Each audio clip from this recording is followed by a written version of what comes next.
Welcome back to Season 3 of In Doug's Garden, brought to you by the Davey Tree Expert Company. And as always, thank you so much for spending a little bit of time away from your garden to spend time with mine. I really appreciate it. And this season, the show's going to change. We're going to be out of Doug's Garden a lot, looking at some of Pittsburgh's hidden treasures. It's going to be fun. And look at this lettuce. This is called Flashy Troutback, and it's going nuts. I put pansies in here too, actually violas, but the lettuce is outgrowing the flowers and ready for harvest already. This thing is called a pop-up garden, and I love it.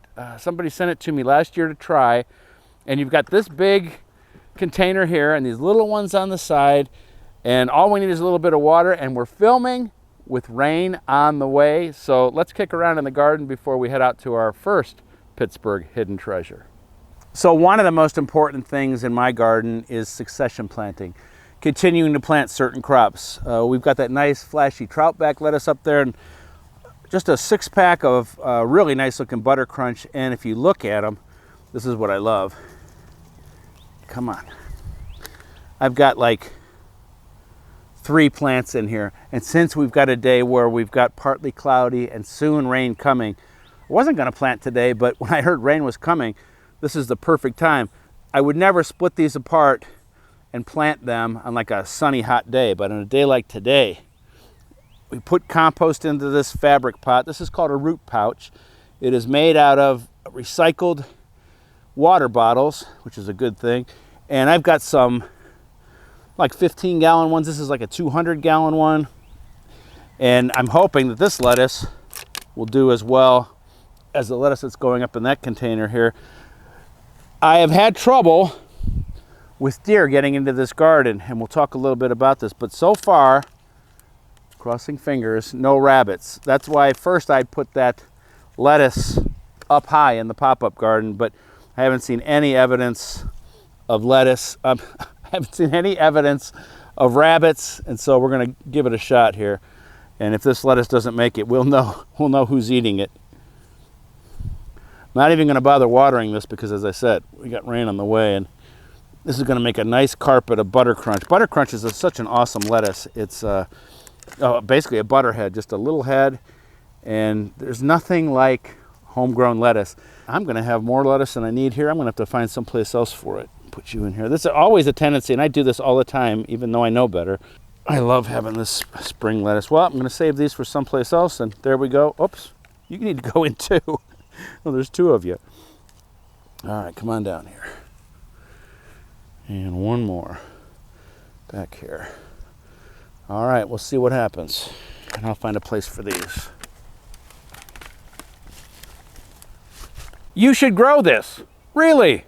This week, it's this really amazing deer-resistant shrub called Carolina sweet shrub. And this variety is called Heartledge wine. And as I said, the deer will walk right by it, and in this garden, that's a miracle. This cultivar is just bursting with flowers. It's getting big quick, and I just love it. It grows in part shade, and it's going to be a monster. It's going to end up being 8 foot by 8 foot, if not bigger. And I've never had to water it.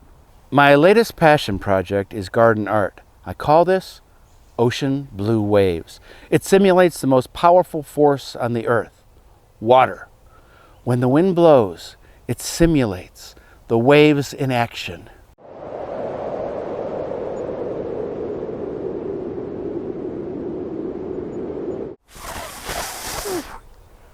Oh, there wasn't any wind. So actually, these are just from bales of straw, and I'm trying to keep the deer out of here. They're jumping over the gate, which they've never done before, so I put up some chicken wire up here, and that makes it hard for them to jump over, and then this streamer here hopefully will stop them. As I said, I've been having trouble with the deer getting in, and they've never done this before, so we'll see how it works. But there are stupid answers. This week, I want to address the questions I've been getting about daffodil foliage, and we're going to start off with, should the seed heads be removed? So I'm just using the information I got from years ago from Roger Swain from the PBS show Victory Garden, who said, don't bother, and I haven't, and my daffodils do fine. This was one called Thalia, and the whole hillside was filled with blooms, and it's been years now. And then how long do we wait until we can cut the foliage off? In my case, I just let them go all the way back down into the ground. This green is going to turn, as you know, brown and yellow, and all that energy from this foliage is going to go down to feed the bulb. But my friend Brent Heath from Brent and Becky's Bulbs said 6 weeks after bloom, you can cut it down. I always say that if you're looking this way and you see that foliage on its way out and you can't stand it, just look over here at something nice. Well, that was fun. It's great to get started in the garden. Now we're going to go see our first Pittsburgh hidden treasure. It's the Audubon Center for Native Plants at Beechwood Farms. Tell me a little bit about the Audubon Center for Native Plants. What is this place? So our mission is to promote, propagate, and protect Western Pennsylvania native plants, and we just really try and integrate native plant education into the things that we do here at Audubon. So we do lots of programming and projects and try and incorporate native plants into those things and also put them on our properties. So tell me about native plants. If people don't know what that is, explain to me what a native plant is. So native plants are plants that have been here before European settlement. So these are plants that Native Americans taught us to use over generations and generations. So we know that they are great for the environment because they help promote and keep wildlife here in the area and help them stay healthy by providing all the great nutrients and food and shelter and resources that they need. So they're basically matched with our native pollinators and wildlife? Absolutely, yeah. So without the native plants, we won't see the birds and the insects and all the wildlife diversity that we're lucky to have here in Western PA. So last time I was here, it was much smaller. It looks like you've expanded. What is going on with native plants? They've really just boomed in the past couple of years, just the knowledge and information and people recognizing the importance of them. I think, people can really utilize not just ornamental plants in their gardens, but find a way to stack functions and use these plants to support wildlife. So they'll look beautiful, but they'll also support all of our pollinators and birds and other animals. And some of them are edible. They can provide food for us. So they're just really great and important to have in our environment. So people that don't know a lot about natives might have the misconception like it's not a pretty plant. But natives, there are many, many beautiful, beautiful plants. Yeah, absolutely. And here at Audubon, we try and focus on landscape-friendly plants. So these are plants that have big, beautiful blooms. They bloom for a long time, and some of them are perennials that you might recognize, but some of them you might not find in other locations. And we're, really happy to grow some odd things here. Tell me about the big sale that you have coming up. So our native plant sale is May 11th. It's from 9 to 5 here at Beechwood Farms Nature Reserve in Fox Chapel. This sale is really just kind of a kickoff and hoping to get people more enthusiastic and excited about gardening. So we offer a discount that day, but we do grow and sell plants from April to October. I'm going to put you on the spot. Give me some of your favorite native plants for shade that are deer resistant. Okay, I'm going to have to go with one because I'm so excited. We haven't had it for several years because it takes very long to grow. It's called Jeffersonia, and it's or twin leaf. It's really just a cool plant. Deer don't like it. Grows in the shade. It can make sort of a small, not fast-growing ground cover, but it's pretty short. Has these very short-lived flowers, but really cool seed pods and a very interesting leaf. And so we'll have that available in limited quantities this year. Anything else that comes to mind? Deer-resistant shade? Bloodroot. I'm hitting these ones that I've just been like blown away by their beauty. So bloodroot's another short-lived flower, but so pretty, for a shady spot. Again, very short. Kind of works as a ground carpet with these beautiful white flowers. I mean, how many different varieties of plants do you have here? And I know you can't do exactly, but by looking at all these flats and all these seeds that are started, hundreds, thousands? We have about 200 species to offer at our sale this year. We grow as much as we can from locally harvest seed, which we collect very sustainably with our volunteers and on our different properties and with our staff.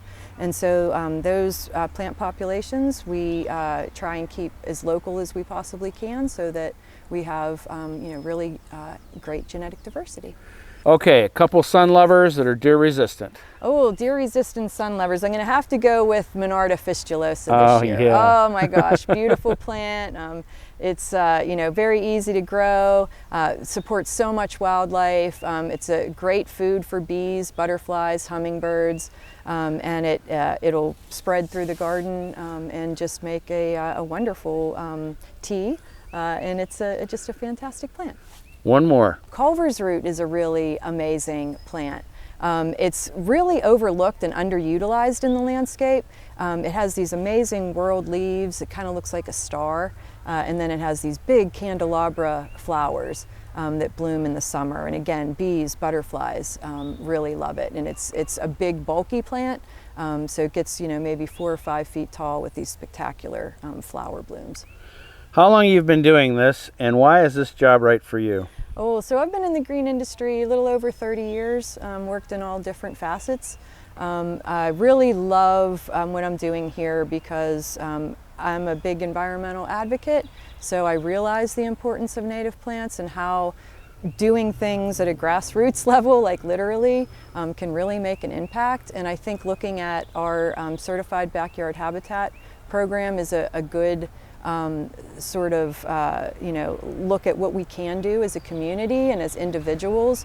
So there are a lot of environmental problems we really can't make an impact, but this is something that everybody from the youngest person, even somebody who doesn't have a garden or a yard, you can still do these in containers or volunteer.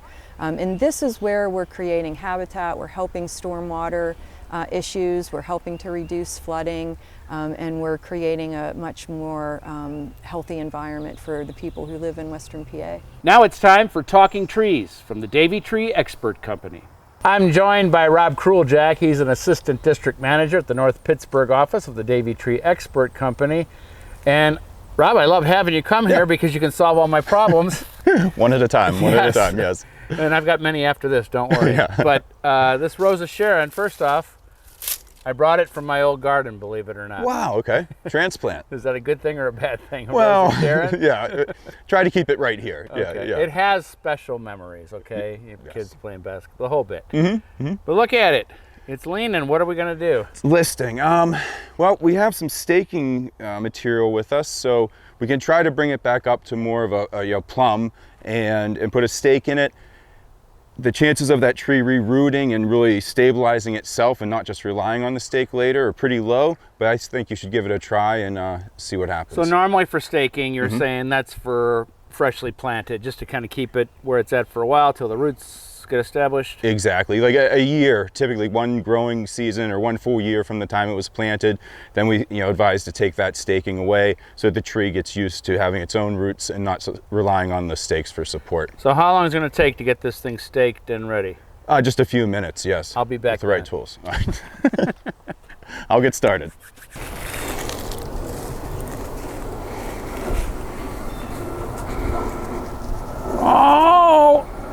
Oh, right about there.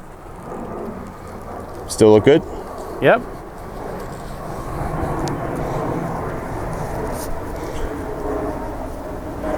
Square knot's the hardest knot for me to tie. Okay. All right, before I let you go, this stuff's important, right? What you're using here. Yeah, this is Arbor Tie. It's the brand name for it, but this is what we use at Davey. But anything that's soft and flat against the bark. Not cutting into Not it. cutting into. You don't want to use wire. You don't want to use, wire especially. Even if you put the garden hose around it, it should only be on there for a year if you're doing it. And so you should never have time to cut into the tree. And in your case, since this might be a little bit longer of a stake position for it. Yeah, how long do you think we should have this in place like this? I would try loosening it after this year. All right. And see what happens. We'll talk about what we can do down at the base of the tree to maybe encourage some roots too. We'll do another video next year. Yeah, right? Yeah, the release. What do we do at the bottom? Well, I was going to just clean the leaves away and see what the root system looked like. Could we add a little bit of soil, or is there something girdling, something happening there? But for now, it's going to, you know, at least visually be straight. Thank you. Yeah, no problem. Good seeing you. I'll see you next year. Yeah, right. Put it on the calendar. For more information about everything we talked about today, to see some other garden videos and some cool garden content, go to dougoster.com. I made this video of one of my favorite places called Joe Ham's Daffodil Garden. Check it out. And do me a big favor. Like, subscribe, and comment. It helps out the channel. Until next week, keep planting, and we'll see you then.